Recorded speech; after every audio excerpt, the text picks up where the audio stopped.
ini menjadi berkas atau juga bukti pembelajaran juga untuk teman-teman mempermudah pemahaman materi kalau semisal nanti membutuhkan eh, materi ulang, jadi misal terkendala sinyal dan sebagainya, kalian bisa memutar ulang video. Itu yang saya upload ke YouTube nanti ya, teman-teman. Oke, ini kita lanjutkan saja dulu untuk mata kuliah kesekretarisan. Nah, kita akan belajar atau menginformasikan beberapa hal hari ini. Satu, terkait silabus atau RPS, atau poin apa aja yang teman-teman akan pelajari satu semester. Lalu yang kedua tentang pengertian dan konsep sekretarisan atau sekretaris. Juga nanti ada info tentang tata tertib, aturan asesmen, juga komponen serta bobot nilai, seperti apa penilaian dari mata kuliah ini, sampai ketentuan nilainya seperti apa. Oke, ini singkat saja tentang latar belakang sekretaris ya. Sekretaris sendiri tuh merupakan pekerjaan seseorang yang di mana punya fungsi atau tugas sebagai filter informasi pimpinan, juga sebagai tangan kanan pimpinan atau tangan kanan manajer atau bos di perusahaan ya teman-teman. Dan sekretaris ini juga berperan sebagai perantara antara para pimpinan departemen lain, antara pimpinan bidang lain, atau bahkan antara pihak-pihak yang di bawahnya, antar kolega dari departemen yang lain juga. Karena kadang kalau disuruh rapat, sekretaris ini yang mengumpulkan bahan untuk rapat. Jadi dia harus menghubungi departemen lain, bidang lain. Jadi harus punya hubungan yang baik, harus punya ilmu perantara yang baik antar pihak. Lalu dia juga selain itu seorang sekretaris ini harus punya pemikiran alternatif, harus bisa inisiatif juga, harus punya kemampuan inisiatif yang tinggi. Di samping itu juga perlu punya ide-ide karena ini sekretaris di samping juga mencatat, di samping juga dia harus mengumpulkan informasi. Terkadang sekretaris itu menjadi penasehatnya si pimpinan ketika pengambilan keputusan gitu ya. Bisa jadi mediator karena semua data-data yang ada di perusahaan terutama di pimpinan itu ada di sekretaris teman-teman ya. Terkadang para pimpinan di bidang-bidang tertentu itu takutnya sama sekretaris karena dia yang harus menginformasikan kepada pimpinan langsung gitu ya. Bisa juga disebut dengan secret keeper atau penjaga rahasia dari perusahaan. Nah, ini dia silabus atau RPS yang teman-teman akan pelajari satu semester ke depan gitu ya. Jadi nanti teman-teman akan belajar 15 topik gitu ya, 15 topik sebagai berikut. Topik yang pertama adalah terkait tentang pengertian, peran, syarat, dan job deskripsi serta bagaimana skill atau kemampuan serta tujuan sekretaris gitu ya. Kita sebagai basic dulu lah ruang lingkup dengan sekretaris itu seperti apa. Lalu yang kedua ada sekretariat gitu ya. Sekretariat dan sekretaris kan berbeda. Sekretaris itu satu orang, sekretariat itu suatu kumpulan orang di situ ya dan juga ada berbagai peran yang mereka nanti bagi-bagi ke dalam beberapa orang. Kalau sekretaris itu sendirian personal, kalau sekretariat itu bisa jadi bagian dari departemen atau bisa jadi bagian dari perusahaan yang isinya ada banyak orang.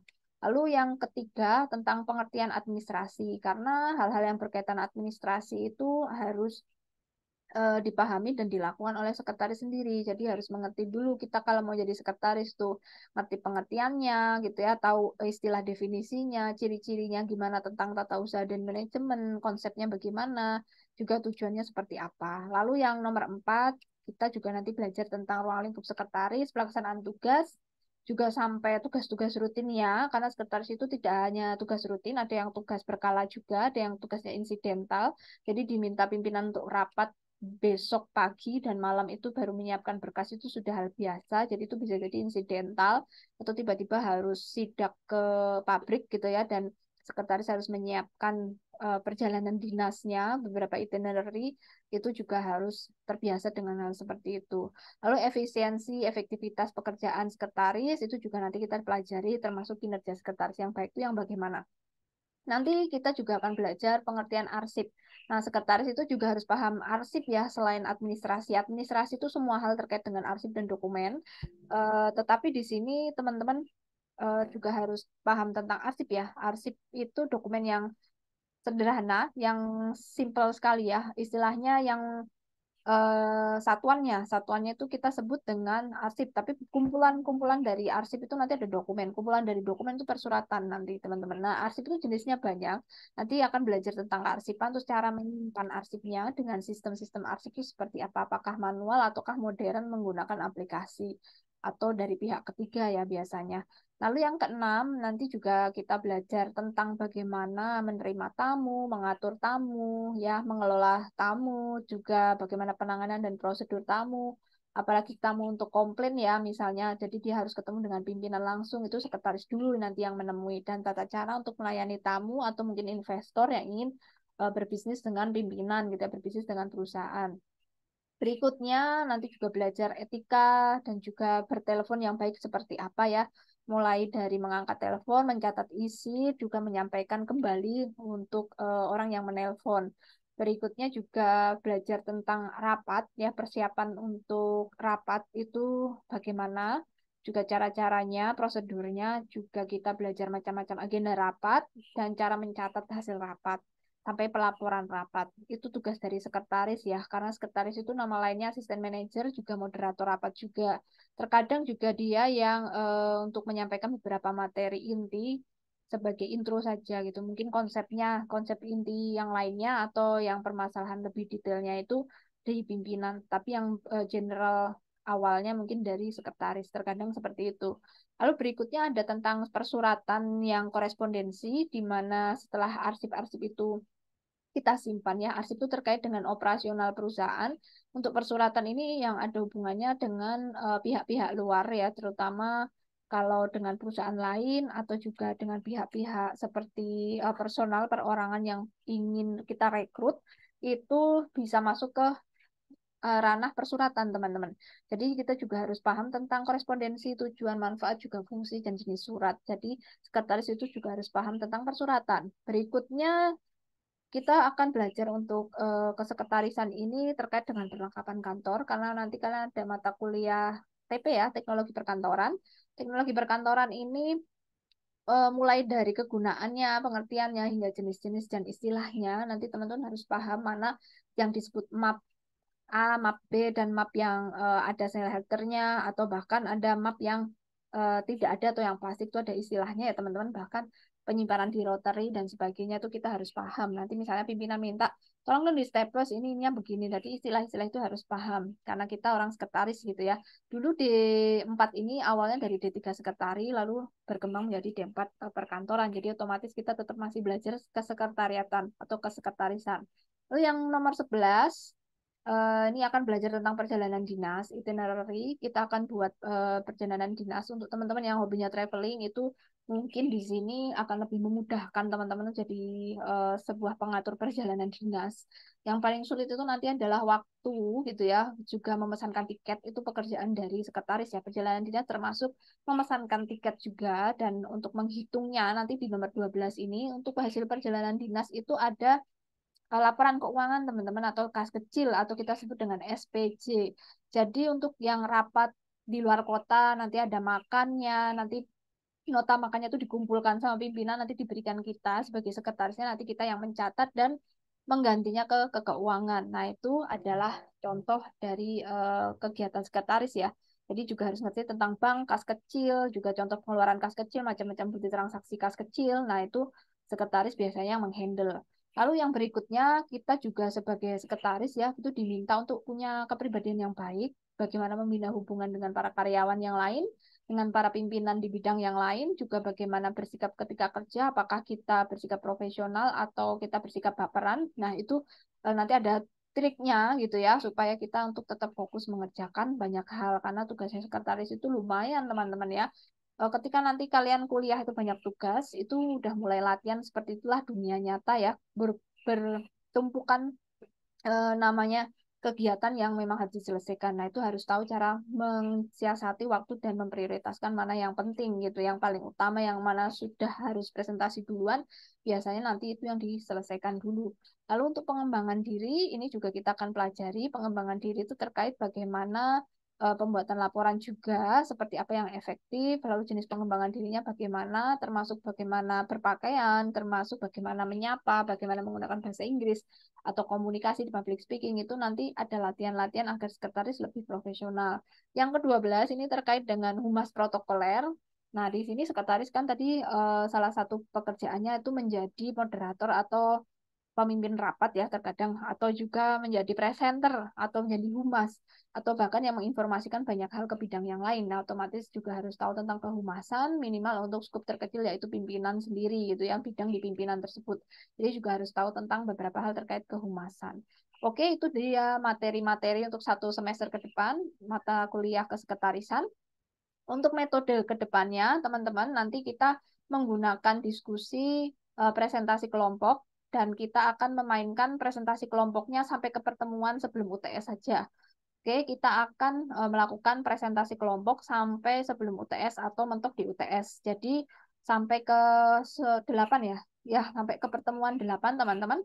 Nanti di pertemuan ke 9, 10, 11 kita ada observasi langsung ke lapangan ya menggunakan surat izin observasi untuk melihat praktek dari kesekretarisan seperti apa di perusahaan atau di PT yang teman-teman observasi itu tentang rapat gitu ya, tentang perjalanan dinasnya, bagaimana bertelepon yang baik, bagaimana berkomunikasi yang baik, nanti melihat langsung kenyataan di lapangannya gitu ya. Nanti mungkin kita bisa memilih atau teman-teman bisa dipandu untuk memilih beberapa perusahaan mitra dengan yang sudah bekerja sama dengan ADP ya. Karena kita sudah banyak melakukan mitra dengan beberapa perusahaan, salah satunya adalah untuk kegiatan magang nanti di semester 5 dan juga untuk observasi teman-teman di kelas gitu. Bahkan nanti ada yang mungkin dapat kerjaan juga, bisa nyambi gitu ya. Itu banyak sekali yang bahkan ditawari untuk kerjaan freelance dari kegiatan observasi teman-teman gitu ya.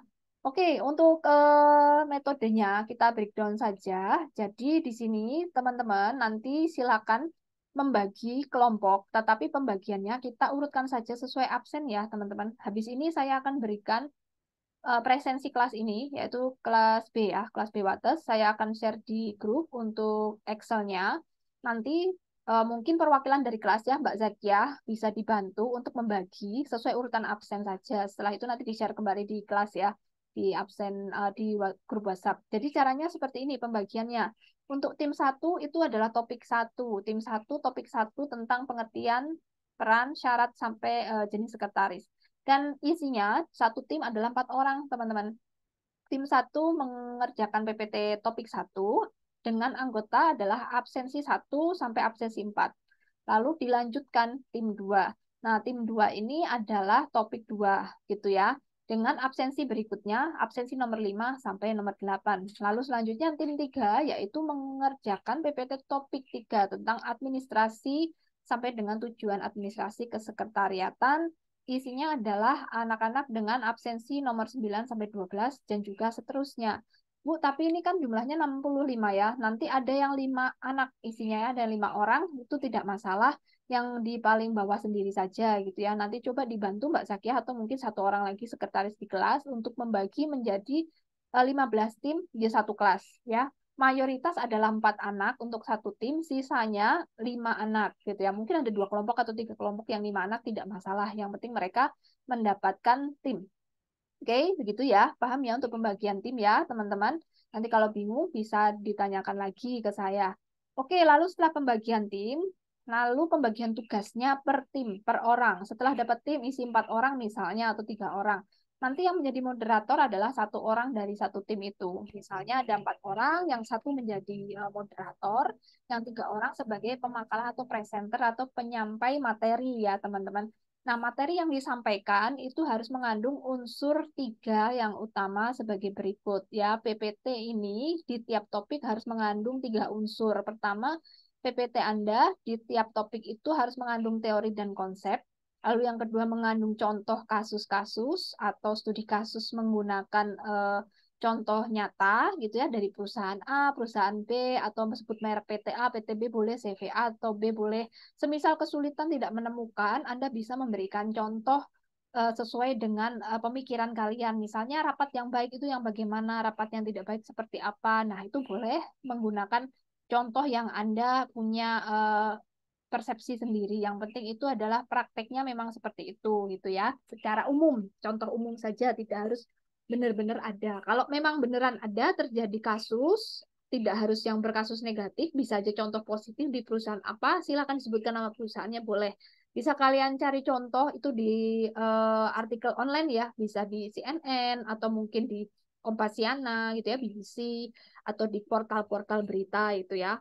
Lalu berikutnya harus mengandung unsur yang ketiga yaitu kesimpulan gitu ya, kesimpulan dari analisis teman-teman itu murni pendapat teman-teman tentang topik tersebut. Misalnya kita berikan contoh nih, misalnya tentang humas gitu ya, humas, tentang humas, keprotokoleran presenter dan kehumasan, teori tentang kehumasan. Oke, kita sebutkan teori kehumasan menurut ahli itu ada tiga gitu ya, pengertian humas itu ada empat. Asas humas itu menurut ahli atau yang tahun 2000 berapa, 15, 16 itu ada tiga orang disebutkan gitu ya. Asas protokoler menurut Bapak A tahun sekian itu apa. Nah itu dia unsur pertama. Harus ada teori gitu ya. Termasuk prosedur presenter itu seperti apa sih presenter pengertiannya harus ada teorinya. Lalu berikutnya harus ada contohnya. Jadi presenter yang di perusahaan itu atau presenter yang ada di PT atau misalnya ketika ada event ya, misal di Yamaha atau event-event yang terkait otomotif atau event yang olahraga itu kan sering ada event yang ada presenternya. Nah, itu seperti apa contoh presenter yang baik misalnya. Itu banyak tuh nanti di internet ya di kasus-kasus contoh kasus. Lalu disimpulkan, menurut Anda ketika teorinya seperti itu, contohnya seperti yang sudah disampaikan, lalu kesimpulan Anda bahwa humas itu harus seperti apa?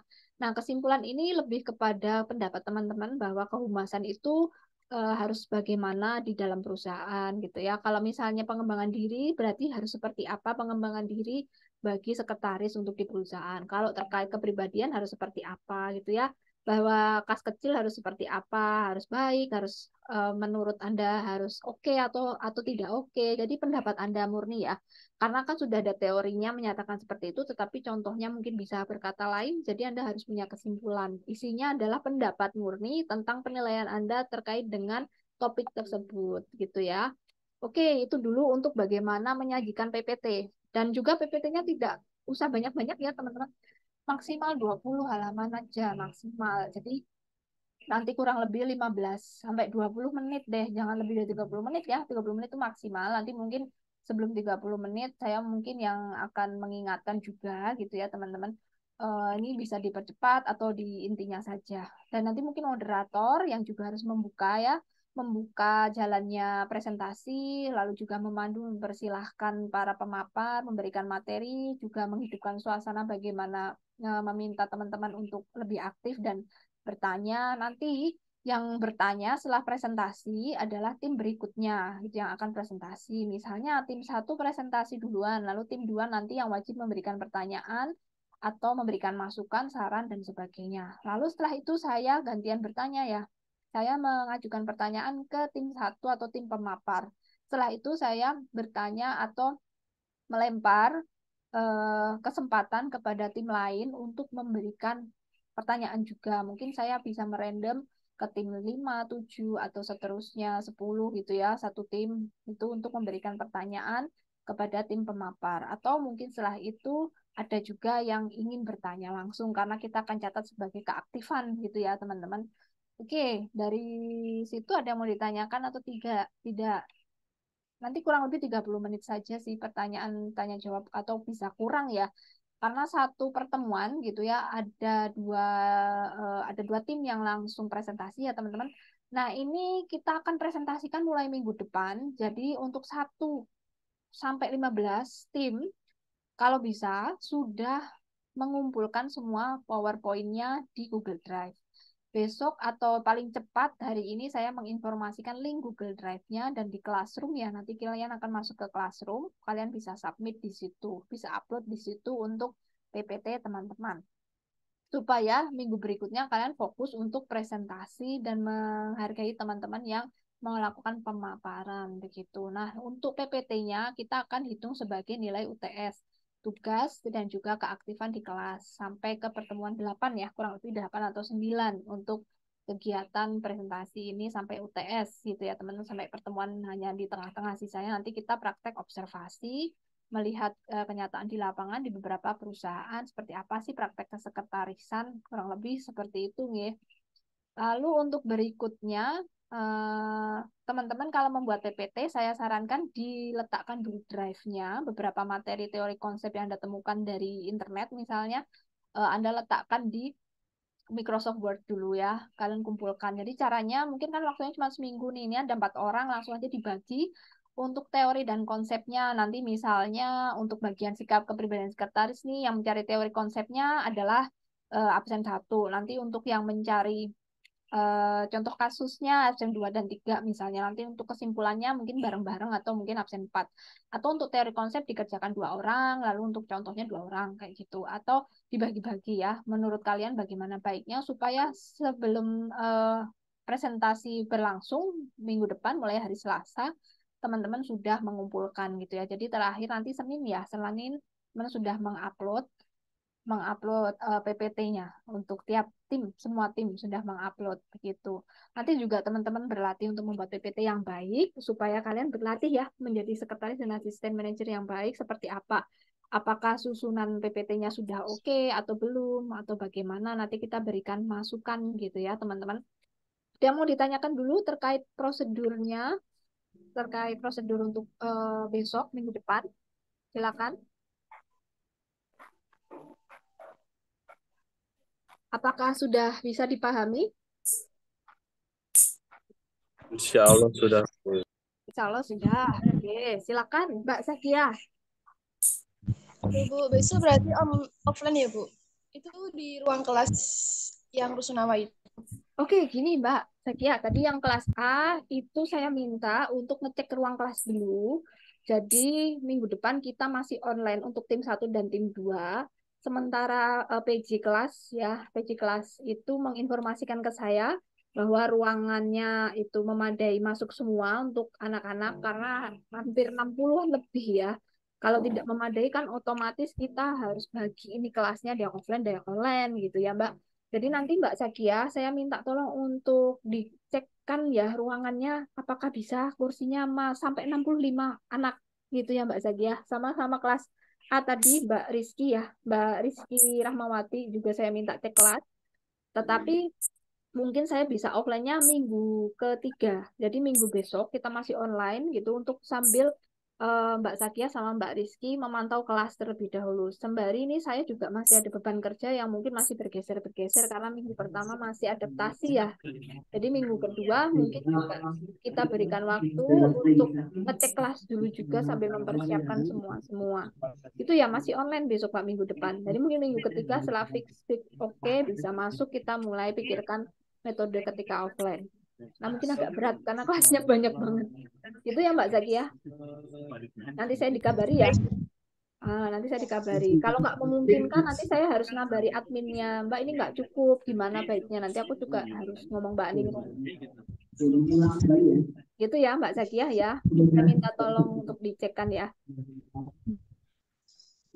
Ada lagi? Nggak ada ya, clear ya Mbak Zakiah ya. Oke, terima kasih. Ada lagi nggak terkait metode? Kalau bingung, silakan nanti ditanyakan ya ke grup boleh ya. Oke, saya lanjut dulu ke konsep berikutnya terkait pengertian sekretaris secara singkat. Oke, pengertian sekretaris secara singkat, teman-teman. Bahwa sekretaris itu asal katanya ini mungkin di tim 1 nanti lebih dijelaskan lagi ya. Di tim 1 lebih dijelaskan lagi. Oh ya, untuk bikin PPT nanti teman-teman mungkin nanti tips ya. Kalian bisa letakkan semua draft konsepnya sebelum masuk ke PPT slide. Kalian letakkan di Microsoft Word. Jadi cara bikinnya mungkin 2 orang mencari teori konsep di Microsoft Word. Nanti 2 orang lagi mencari contoh kasusnya di Microsoft Word. Nanti digabungin jadi satu. Setelah itu bikin PPT-nya. Atau bikin PPT-nya di Canva, terus nanti kalian saling berkolaborasi bikin PPT di situ. Jadi sekarang zamannya udah canggih ya, udah bisa mengkolaborasikan bikin PPT menggunakan cloud. Jadi bisa kalian manfaatkan jarak jauh, gitu kan. Oke, setelah itu draft dari Word-nya, Microsoft Word-nya, kalau bisa jangan dibuang ya, disimpan. Karena ini buat UAS teman-teman. Nanti UAS-nya ini adalah kita isai atau bikin makalah dikumpulkan bentuknya kelompokan gitu. Kelompoknya masih sama. Kelompoknya itu sesuai urutan absen. Nah, nanti bentuk isainya agak berbeda. Ada beberapa contoh kasus yang teman-teman observasi itu nanti dilaporkan di isai tersebut. Tetapi teorinya adalah teori yang sudah kalian bawakan di presentasi di tiap minggu tersebut, juga yang sudah kalian hunting dari awal. Jadi Microsoft-nya tolong disimpan per grup per kelompok, dijaga materinya sambil nanti diteruskan sampai ke pertemuan ke-16. Ketika laporan juga nanti masih ada diskusi kelompok lagi untuk melaporkan hasil observasi teman-teman di lapangan. Nanti ada sekitar 3 minggu untuk turun ke lapangan teman-teman. 3 minggunya untuk laporan kelompok begitu. Laporan kelompoknya singkat sekitar 10 menit saja gitu ya. Oke, tolong diperhatikan baik-baik untuk aturan di kelas ini. Nanti takutnya ada yang keliru. Kalau masih bingung nanti bisa ditanyakan. Oke, ini sekretaris ya. Kita masuk ke konsep-konsep sederhana sekretaris, di mana konsep sekretaris ini awalnya dari bahasa Latin, secretum, lalu berakhir dengan pengubahan nama dengan bahasa Belanda sekretaris, akhirnya ke bahasa Inggris. Gitu ya. Karena kita lama dengan penjajahan Belanda, pendudukan Belanda, akhirnya kita menyerap bahasa Belanda dan menjadi bahasa Indonesianya sekretaris. Di mana sekretaris sendiri itu adalah pemegang rahasia atau pemegang data-data konfidensial dari pimpinan atau perusahaan. Nah, skill dasar atau apa aja yang harus dimiliki seorang sekretaris, teman-teman, ini dia yang dimaksud dengan pengembangan dari kemampuan sekretaris ya. Jadi kalau kalian ingin jadi asisten manajer atau ingin kerja sebagai administrasi gitu, teman-teman setidaknya harus bisa berpenampilan yang baik, punya gaya berbusana yang baik, harus bisa memilih pakaian yang baik untuk di kantor gitu ya. Harus percaya diri juga harus berpikir yang positif, juga bagaimana berkomunikasi dan punya public speaking yang baik. Sampai cara-cara mengelola waktu ya, time management itu juga ada pelatihannya, teman-teman. Ada trainingnya, time management itu ada. Sampai pun cara memprioritaskan pekerjaan mana yang harus diselesaikan duluan, itu yang memang harus terus dilatih prioritas ya, bagaimana memprioritaskan pekerjaan. Kadang ada yang long project, ada yang sifatnya insidentan, malah yang harus di skip, malah yang harus di hold, malah yang harus dikerjakan duluan. Sampai ke mempersiapkan pertemuan bisnis yang sifatnya mungkin dadakan atau yang mungkin jangka panjang gitu. Nah, konsep kesekretarisan sendiri itu lebih ke komunal atau satuan organisasi, isinya berbagai macam pekerjaan sekretaris dan berbagai macam orang di situ. Kalau sekretarisnya satu orang, biasanya kesekretarisan itu hal-hal yang terkait dengan kegiatan sekretaris dan juga kegiatan itu meliputi mungkin dikerjakan oleh banyak orang ya. Tapi intinya itu untuk mencapai tujuan organisasi dan itu untuk mensupport dari pimpinan, CEO, atau manajer itu sendiri. Oke, itu sekilas tentang konsep-konsep dasar saja sekretaris dan kesekretarisan. Jadi bedanya sekretaris itu adalah seseorang, satu orang yang tugasnya itu menjaga dan mensupport pekerjaan dari pimpinan, mulai dari dokumen-dokumen sampai juga kegiatan yang nanti praktek pertemuan atau meeting atau bahkan perjalanan dinas dan sebagainya. Jadi ada kegiatan-kegiatan telepon, menerima tamu dan sebagainya, itu kegiatan yang dilakukan sekretaris. Kalau kesekretarisan adalah kumpulan dari semua pekerjaan itu yang mungkin nanti dikerjakan oleh beberapa orang gitu ya. Bisa jadi satu perusahaan itu 2 sekretaris atau ada pembantu sekretarisnya juga gitu ya, ada yang utama, ada juga yang supporting datanya. Biasanya seperti itu, tapi ini masuk ke ranah kesekretarisan. Oke, untuk tata tertib kelas, teman-teman. Oke, makasih ya.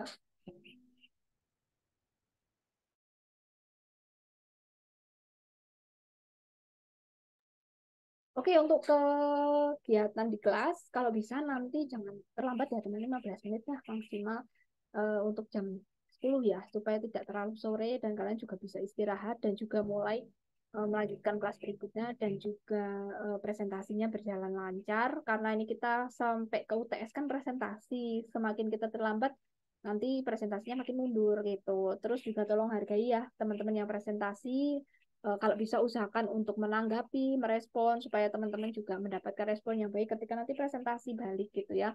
Ketika kalian berbuat baik juga nanti mudah-mudahan kalian juga mendapatkan hal yang baik di akhirnya gitu ya. Oke, untuk asesmen atau penilaian nanti saya juga ada presensi gitu ya sebagai menghitung untuk nilai teman-teman semua. Kalau misalnya sakit, nggak bisa masuk, tolong ya temennya yang satu tim dikasih tahu, dikabari segera. Saya nggak bisa presentasi, saya sakit dan sebagainya. Tiba-tiba saya nggak enak badan atau apa, itu jangan mendadak. Kalaupun mendadak, tolong benar-benar teman-teman yang lain segera menghandle atau gimana caranya punya metode gitu, metode supaya tetap berjalan dengan lancar. Nah, itu caranya ya. Tolong komunikasi yang baik dijaga satu tim ini gitu ya. Dan juga nanti tetap berjalan dengan baik dan lancar. Nah, ini komponen penilaiannya karena saya juga ada kehadiran ya yang absen yang sekarang sudah semakin otomatis, juga saya hitung.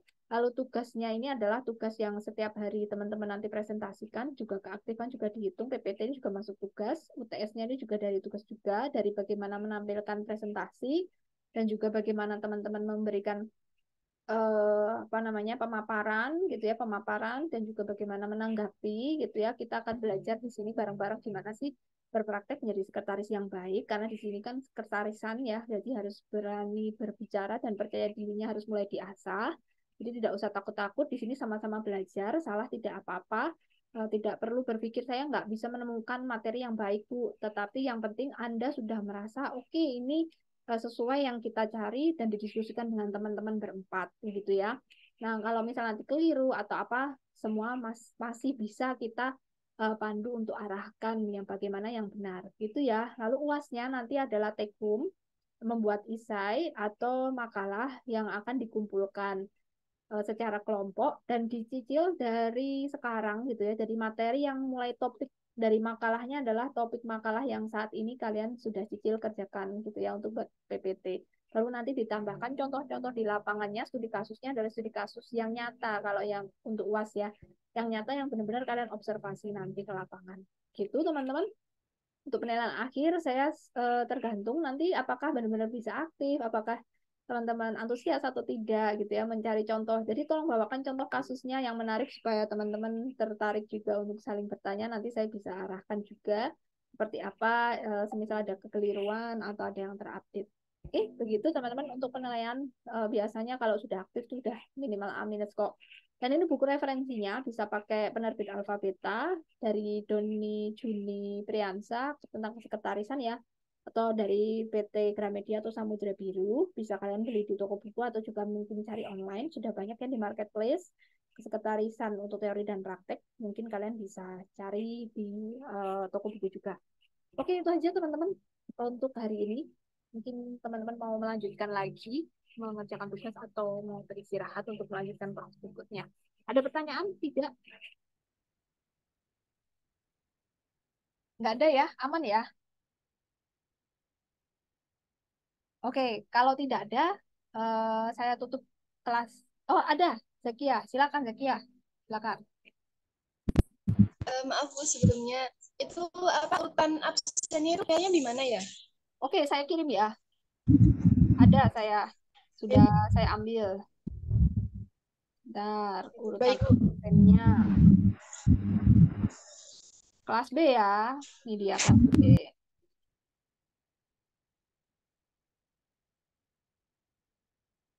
Oke, ini di kelas B. Oke, sebelum penutupan mungkin teman-teman mau absensi dulu untuk yang versi 2, boleh. Ini saya kasih tokennya sekalian deh, gitu ya. Karena ini kan udah selesai, jadi teman-teman bisa melanjutkan aktivitas yang lain ya. Oke, ini saya close dulu untuk recordnya.